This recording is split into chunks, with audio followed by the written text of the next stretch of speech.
त्रिपुर सुंदरी 10 महाविद्याओं में से एक हैं। उन्हें महात्रिपुर सुंदरी, षोडशी, ललिता, लीलावती, लीलामती, ललितांबिका, लीलेशी, लीलेश्वरी और राजराजेश्वरी भी कहा जाता है।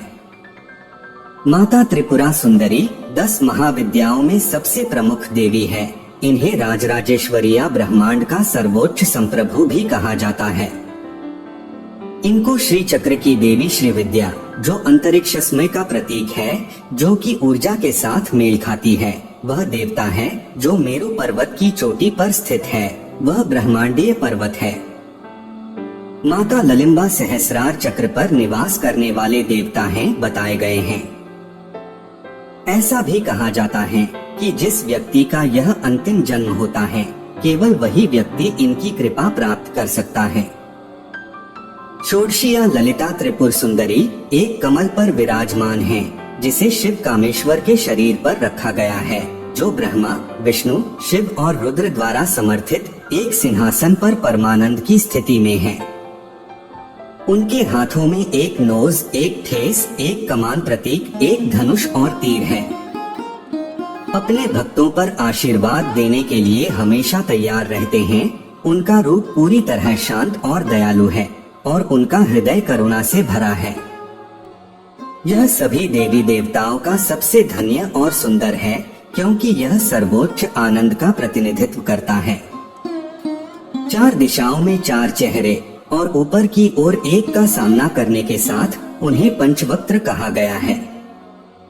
अर्थात तंत्र शास्त्रों में 5 मुख, आप 16 कलाओं से परिपूर्ण हैं, इसलिए उनका नाम षोडशी भी है। मित्रों, त्रिपुर सुंदरी की साधना तथा मंत्र जाप जिस भी स्थान पर होता, वह स्थान सभी दृष्टियों से पूर्ण होता।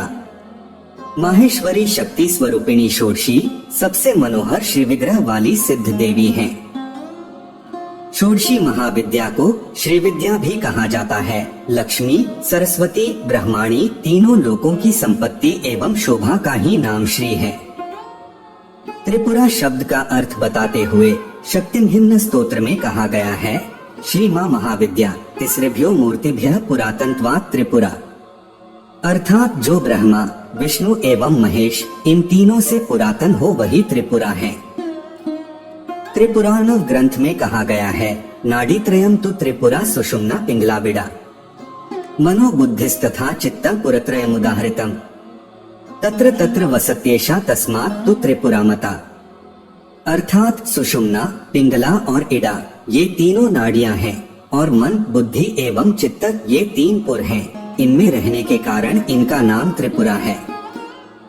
16 अक्षरों के मंत्र वाली ललिता देवी की अंगकांति उदीयमान सूर्य मंडल की आभा की भांति है। षोडशी माता की 4 भुजाएं, 3 नेत्र हैं। ये शांत मुद्रा में लेटे हुए सदाशिव पर स्थित कमल के आसन पर आसीन हैं। इनके अलग अलग आसन बताए गए हैं। भगवती षोडशी के चारों हाथों में क्रमशः पाश, अंकुश, धनुष और बाण सुशोभित हैं। वर देने के लिए सदा सर्वदा तत्पर भगवती षोडशी का श्री विग्रह सौम्य और हृदय दया से आपूरित है। प्रशांत हिरण्यगर्भ भी शिव हैं और उन्हीं की शक्ति षोडशी जी हैं। तंत्र शास्त्रों में महाविद्या षोडशी देवी को पंचवक्त्रा अर्थात 5 मुखों वाली बताया गया है। चारों दिशाओं में 4 मुख और एक ऊपर की ओर मुख होने से इन्हें पंचवक्त्रा कहा जाता है। देवी के 5 मुख तत्पुरुष, सद्योजात, वामदेव, घोर और ईशान शिव के 5 रूपों के प्रतीक हैं। 5 दिशाओं के रंग क्रमशः हरित, रक्त, धूम्र, नील और पीत होने से ये मुख भी इन्हीं रंगों के हैं। देवी षोडशी के 10 हाथों में क्रमशः अभय, टंक, शूल, वज्र, पाश, खड्ग, अंकुश, एक घंटा, नाग और अग्नि हैं। भैरवयामल तथा शक्तिलहरी में षोडशी माँ की उपासना का विस्तृत परिचय मिलता है। दुर्वासा ऋषि श्री विद्या के परमाराधक हुए हैं। षोडशी महाविद्या की उपासना श्री चक्र में होती है। श्री यंत्र को यंत्रराज की संज्ञा दी गई है। इसमें 10 महाविद्याओं का अर्चन संपन्न हो जाता है। यदि पूजा के लिए कोई विग्रह उपलब्ध न हो तो मान्यता है कि शालिग्राम, पारद शिवलिंग और श्रीयंत्र इन तीनों में से कोई एक विग्रह भी उपलब्ध हो तो उसमें ही समस्त देवी देवताओं की आराधना संपन्न की जा सकती है। श्री विद्या की विस्तृत पूजा के विधि विधान बहुत समय साध्य हैं। अतः खड्गमाला, अष्टोत्तरशत नाम, सहस्रनाम आदि स्तोत्रों के द्वारा भी श्री ललिता महाविद्या की आराधना की जाती है। तंत्र ग्रंथों में षोडशी महाविद्या के प्रातः स्मरण, शतनाम, सहस्रनाम, मानस पूजन, कवच, हृदय, खड्गमाला आदि बहुत से उत्तम स्तोत्र मिलते हैं, जिनके माध्यम से भगवती षोडशी की स्तोत्रात्मक स्तुति उत्तम प्रकार से की जाती है। आद्य शंकराचार्य जी द्वारा रचित सौंदर्य लहरी नामक स्तोत्र 100 श्लोकों का है। श्री विद्या के सामान्य आराधकों को भगवती के विविध स्तोत्रों का सहारा ले लेना चाहिए। धर्म ग्रंथों में भगवती महात्रिपुर सुंदरी के विविध स्तोत्रों का विशाल संग्रह प्राप्त होता है। यहाँ भगवती ललितांबा का प्रातः स्मरण स्तोत्र प्रस्तुत है। शंकराचार्य जी के द्वारा रचित इस स्तोत्र को ललिता पंचक स्तोत्र अथवा ललिता पंचरत्न स्तोत्र भी कहा जाता है। भगवान आद्य शंकराचार्य ने सौंदर्य लहरी में ललितांबा षोडशी श्री विद्या की स्तुति करते हुए कहा है कि अमृत के समुद्र में एक मणि का द्वीप है, जिसमें कल्प वृक्षों की बारी है, नवरत्नों के 9 परकोटे हैं। उस वन में चिंतामणि से निर्मित महल में ब्रह्ममय सिंहासन है, जिसमें पंचकृत्य के देवता ब्रह्मा, विष्णु, रुद्र और ईश्वर आसन के पाए हैं और सदाशिव फलक हैं। सदाशिव की नाभि से निर्गत कमल पर विराजमान भगवती षोडशी त्रिपुर सुंदरी का जो ध्यान करते हैं वे धन्य हैं। भगवती ललिता के प्रभाव से उन्हें भोग और मोक्ष दोनों सहज ही उपलब्ध हो जाते हैं। जो षोडशी माता का आश्रय ग्रहण कर लेते हैं उनमें और ईश्वर में कोई भेद नहीं रह जाता है। वस्तुतः ललितांबा भगवती षोडशी की महिमा अवर्णनीय है। श्री चक्रवासिनी षोडशी महाविद्या सर्वत्र व्याप्त है। संसार के समस्त मंत्र तंत्र इनकी ही आराधना किया करते हैं। वेद भी इन महात्रिपुर सुंदरी माँ का वर्णन कर सकने में असमर्थ हैं। भक्तों को ललिता महाविद्या प्रसन्न होकर सब कुछ दे देती है।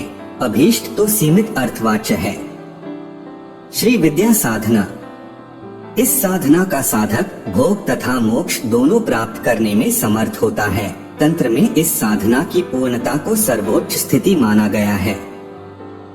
इसकी पूर्ण सिद्धि प्राप्त साधक फिर पुरुष न रहकर युग पुरुष हो जाता है। इस साधना के द्वारा अनेकों लाभ प्राप्त किए जा सकते हैं, जैसे विवाह बाधा का निवारण, गृहस्थ सुख में पूर्णता, पूर्ण पौरुष प्राप्ति, संतान प्राप्ति, पूर्ण ऐश्वर्य, विद्वत्व, कवित्व तथा कला निपुणता, पूर्ण कुंडलिनी जागरण, आध्यात्मिक पूर्णता आदि की प्राप्ति होती है।